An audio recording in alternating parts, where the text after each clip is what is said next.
Il y en avait plusieurs, c'était multiple. Donc déjà, ça s'inscrit très bien dans la démarche RSE que Capgemini essaye de promouvoir depuis quelques années. Nous ici à Capgemini, donc on a plus de 1000 collaborateurs sur site, on a moins de 400 places de parking, donc la problématique vous la voyez tout de suite, il y a un manque cruel de places de parking auxquelles s'ajoutent les problèmes de circulation avec les travaux du métro, plein de choses. Donc notre but c'est d'amener les collaborateurs à aller vers des solutions alternatives et le covoiturage en est une.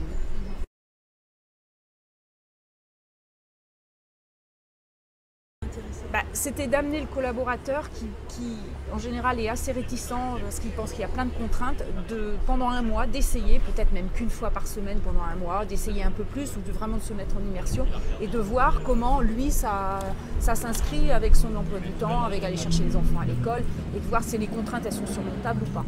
Là, c'est un petit peu un essai clé en main que propose EOP et du coup, pour eux, je pense que ça peut être une super opportunité.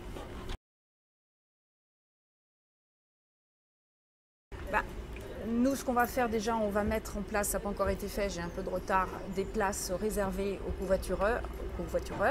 Donc les places vont être disponibles. On va leur donner une charte à signer. Ça peut être un petit moteur pour les incitatifs.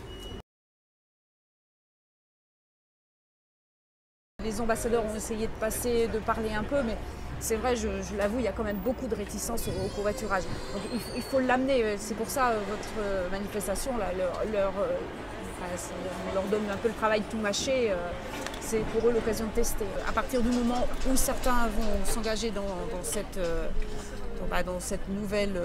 ce nouveau moyen de transport pour venir au travail, ils vont en parler avec leurs collègues et ça peut faire boule de neige. Donc, il ne faut rien négliger.